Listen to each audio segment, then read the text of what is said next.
Hey everybody, this is Tracy here with another edition of A View from Tracy's Point, and we are here to recap Love and Marriage Huntsville.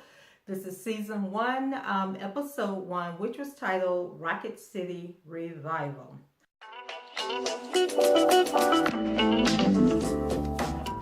So I did my introduction video yesterday, I think, where I said I was going to go ahead and start recapping this show. For those of you who are not familiar with it, it is a new reality TV show that started on the OWN network earlier this month. Saturday night, they aired the 3rd episode, so I'm going to go ahead and do recaps of episode 1 through 3 today, and then I'll be all caught up.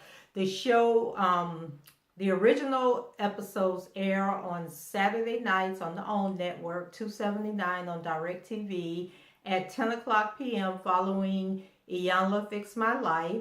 And then it re-airs on Wednesday nights at 10 p.m. on the OWN network. So if you want to get caught up, tune in this Wednesday night, or you can check out the episodes on the OWN app. And let's go ahead and get started. So if you want to know who the characters are, go back and check out the introduction video so I don't have to go through all of that again. So Melody and Martell reach out to the other couples, Letitia, Marcel, Kimmy, and Maurice to reunite the comeback group in hopes of revitalizing Huntsville, Alabama. And one thing I noticed about the show on Saturday night is that, you know, they're claiming that there are these power couple, there's couples that are doing great things in the Huntsville, Alabama area. But I noticed that Kimmy and Maurice live in a house that's probably close to what my house looked like, and I am by any means rich, okay? So their house looked like it could just be a house any of us live in. Marcel and Letitia, they actually live in a townhouse, and it was so weird, and I think you won't catch this until the 3rd episode, but they live in a townhouse, and the townhouse is like 6 feet from the street, look like, and then you actually park on the street, so it's not even like a parking lot. And then I think the camera people was being kind of shady with the visuals they were giving us, because the house looked like it's off of like a highway or a main street and undeveloped land in front of them, so maybe it's an up-and-coming neighborhood. And then we had where Letitia and Kimmy go to Melody's house for a spa day, and their house wasn't, you know, for them to claim that, you know, they've made millions of dollars in the real estate business. I was trying to figure out if their house was also a townhouse, because when they pulled up, they pulled into this drive that could have been like the driveway to the clubhouse of an apartment complex, because it was like all these random cars and trucks parked there. And then they put the camera on this large building, but it didn't really look like a house. It looked more like a clubhouse that would be like in a, you know, community. And then when they go to actually get into Melody and Martell's house, it just didn't look that big. It looked like it too could be a townhouse. And then they went out and they had the spa table set up on the back patio. And the patio was so small, and I was just like, okay. But anyway, we'll get to that in later episodes, and maybe I'll pull a picture so you guys can see what that looked like. So back to episode 1. We learned that Martell, you know, has come across a piece of land, and that they can possibly build 2 homes on. And so we learned that the comeback group actually fell apart trying to do another deal together. And in the previous deal, it was 48 or 47 acres of land that they were going to develop into this community. But then they were arguing and bickering, and so Melody and Martell actually went and purchased the land. And so the other couples felt like they were being shady, going behind their back and purchasing the land. But they say that the only reason they purchased the land was because it was like a hot piece of property, and they didn't want anyone else to come in, any other developer to come in and scoop the land up. When Melody calls Maurice, to tell him that, they want to bring the group back together, they've come across this land, him and Kimmy are sitting there talking, and so Kimmy is not feeling Melody and isn't interested in meeting, to bring the group back together. But Maurice speaks for the both of them and says that he thinks it's a great idea, and that, him and Kimmy would love to sit down and meet and talk about, doing this again. So when they call Marsau and Tisha's happy about, the comeback group getting together again, but, she's unhappy about how things ended the last time. And so it's going to be interesting to see how this whole dynamic works. And one of the reasons I did the introduction was to basically let everybody know what the different roles are, because all of them are not technically into real estate development. Some of them got real estate licenses and that type of stuff. I think Marsau is actually a general contractor, but it's actually Melody and Martell who are the actual in the business of development. So, and that's probably why the other couples are kind of like hanging out here somewhere and not really feeling what they're trying to do. Then we have a scene with Tisha and Marsau. And so Tisha, she's a stay-at-home mom, and so Marsau, we're going to learn, is very chauvinistic. Like, he runs his house. He doesn't run around his house.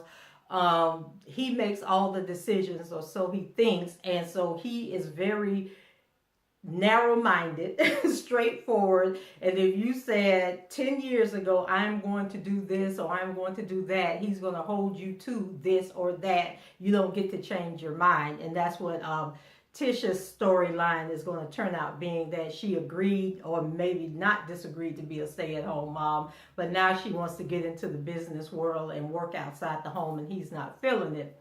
So Tisha goes to him and says that she wants to move forward with getting her real estate business off the ground, and that, she's tired of being a stay-at-home mom.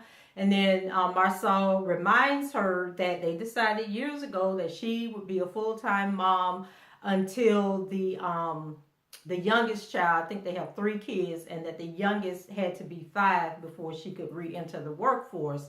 And so he further states that he thought she was getting her real estate license just for fun. So she's already gone through the schooling to be a real estate agent and gotten the license, but she's not doing anything with it. And he was like, oh, I thought you were just doing that because you was bored and wanted to see if you could do it. So Tisha doesn't understand, that being a full-time mom is a job. And so she was kind of like, some of the things that she was saying is like she was downplaying that being a mother and staying home and taking care of your kids wasn't important, and it was a job that anybody could do. And as a mother, I disagree with that. I think being a mom is like the greatest job that any woman could have, and running a house and, keeping your husband in check, helping him with his business, from the business aspect, keeping that money in the house that he ain't paying, for an assistant and all of this stuff. I think that's very important. But I do understand, like, she doesn't want to be in the house anymore. She wants to get out into the workplace because she does, has a college education. I understand that part of it. I just disagree with her downplaying the role of being a mother and being a helpmate to her husband, as she feels that those aren't important, and she isn't using her skills, as a businesswoman to maintain this household. So after they have this conversation about her going back into the workplace, they're at the dinner table, and so one of the oldest daughter, tells him that he said he was the king of the house, and she was like, excuse me, but there is no king of this house. Everybody here is equal. And so Marsau, he talks all this mess that, about being the head of the house and everything. But I think that we're going to see in the end that he is a pushover, that he really loves Tisha, and that even though he puts up this persona, he would probably give her the world on a silver platter, but she's going to have to work for it. So the couples meet out at the property that Melody and Martell have come across. And so this is where they talk about, the breakdown and how the last project failed and they couldn't move forward with it. So Maurice and Kimmy feel that it was a transparency issue that killed the plan, and that if Martell and Melody wanted to buy the property because they, didn't want them to lose it because somebody else would step in and get it, that they should have came to the group and said, hey, I know we're not meeting on common ground right now, but this is a hot piece of property, so we're going to go ahead and put our money up and buy the property, and then when we can get everything sorted out on the back end, then we'll figure out, how we're going to get reimbursed for the property, what we're going to do with it. But instead, they went ahead and bought it on their own. And so the couples began to argue again about the last deal. So we see what really happened. So then Kimmy tells Martell that a lie is in him when he says that she was silent when he came to them about the land. So why is she, being so boisterous, right now and giving her opinion when she could have said these same things a couple of years ago when they were trying to do this. And so we learned that Marsal actually is the one that found the land and put the deal together. But Melody says that they were the ones that had the money for the land. So it wasn't even Melody and Martell's idea to begin with. It was Marsal's land. So now I'm kind of feeling that the others were right, that Melody and Martell are opportunists and they took advantage of the rest of them. So Marsal reminds them, why the comeback group was formed. And Kimmy says that they have to be able to trust each other. And Tisha wants to move forward. She's gung-ho. She thinks this is her opportunity to shine and show her business savvy and get out of the house with them kids. So the couples agree to move forward, but then Tisha says that no one asked her. Like they all 6 of them standing together. And so when Melody said, okay, so are we going to do this or not? The men are like, yeah, we're going to do it. But now, Tisha wants to have a voice, and she thinks that all 6 of them should say they want to do it, that the men shouldn't be speaking for the women. So I was like, girl, kind of feeling sorry for Tisha. She is going to be fighting for her independence this entire season. So then we have a scene where Melody's at the office trying to get in touch with Martell. Martell ain't answering the phone. So her calls keep going to voicemail. She's getting upset, trying to figure out, why is he ignoring my calls? And we sitting there at home wondering why he ignoring your calls too. Then all of a sudden Martell comes in and says that he was on the phone. So the Joker was in the office the whole time. Why she didn't get up from her desk and go to his office and ask him why he wasn't answering her phone calls, which is stupid. So they get into a back and forth about answering the phone, and I'm thinking they are so childish and they're going to get on my nerves. So Martell says that he has been talking to the city about some 10,000 square foot home that they are building, and then the lot, for the comeback group project. And he says he has multiple deals that he's working on, and he really ain't got time to be, being at Melody's beck and call, and that she needs to let him do his job. So Melody says that she's feeling overwhelmed because in the beginning they did everything as a team. Now she feels that everything is on her shoulders, and she says she doesn't feel that Martell is pulling his weight. And I was so confused at this point, because in any business there are roles, okay? And it is best that those roles be played by the people that have the ability to do the job. And it can't be the same in the beginning, because in the beginning the company was smaller. So if y'all have grown to the point where you're building 10,000 square feet homes, obviously there's a whole lot more work going on. You got more employees that you're dealing with. You're dealing with contractors. You're dealing with suppliers. You got to deal with the city. And I don't know if I mentioned before, but I do virtual assistant work for local contractors in our area, like subcontractors. And I can tell you that you could spend 3 hours down at the city waiting on a permit.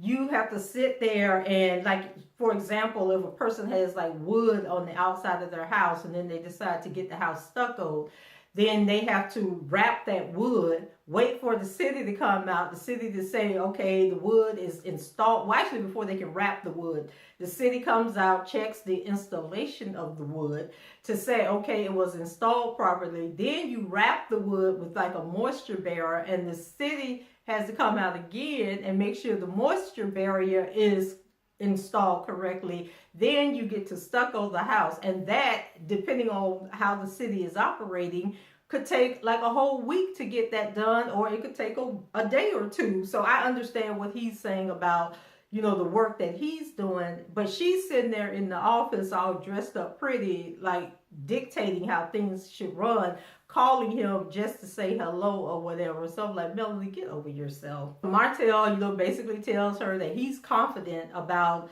the progress of the company and how things are going. But Melanie says that he is arrogant, but he better answer the phone when she calls the next time. So Maurice and Kimmy decide to host a dinner for the couples. And so Melody arrives without Martell, but he shows up later saying that he went to his uncle's funeral. So the others look at us like, okay, his uncle died and he went to the funeral, but Melody, you didn't go to the funeral with him? Like, what's up with that? And so she tells them that she had other things to do. She didn't have time to be going to no funeral. So I'm just like, they're going to be a trip. We already know Melody and Martell. I think I said in the introduction, it probably was their idea to do this show. So of course they're going to be the most extra on the show. So Kimmy points out that the Holtz try too hard to put on airs that their marriage is perfect, and the Holtz is Melody and Martell. And Tisha shares that Marsau mocked her when she said she wanted to go back to work. So outside, the men are talking, and Marsau shares, that Tisha wants to go back to work, and the guys, reminds him that he has very outdated and chauvinistic views. And Martell says that he agrees with Tisha when she says that she feels like a single mom. And he explains how his mom was with someone for 14 years, and the man never attended any of his baseball games or spent time with him and his brothers. So then Marsau reminds them, that what's important is putting food on the table and not time spent at baseball games. And he says that he doesn't understand 50-50 relationships or people that want to be in them.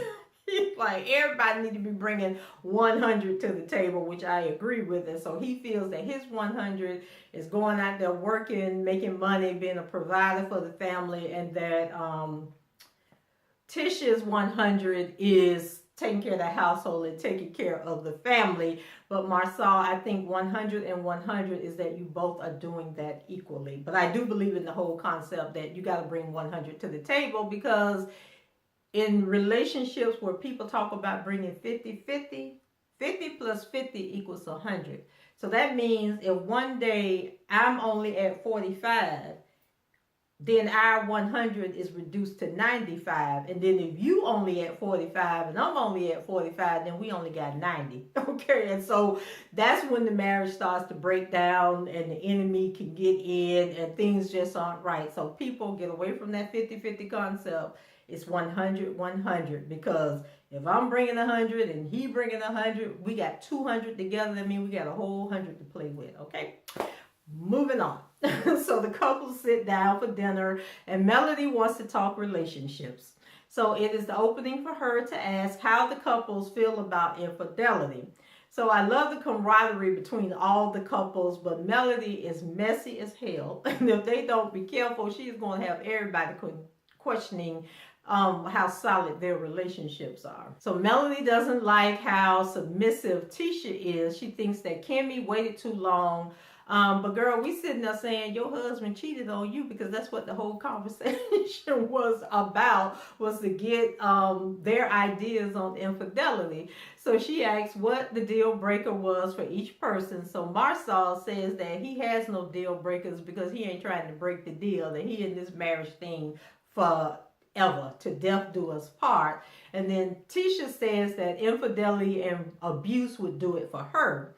So Melody says that Martell loves to test the water by jumping into the ocean. And when asked what is her non-negotiable, she says enough about cheating to let the others, that leaves the others wondering if Martell has cheated on her. And so Martell says that he is not a cheater and never thought of it in their confessional. And that then Melody looked at him and said, if you lie, you would cheat. So she giving him the side eye, like, boy, we done been through this. Why is you on this TV trying to pretend like you this perfect person when you know I'm about to expose you as the season goes through. So, child, that was episode 1. It was interesting. If you watched the show, let me know what you think. Leave your comments below, rate the video, subscribe to the channel if you haven't done so already. And until the next time, I shall talk to you guys later. Bye-bye.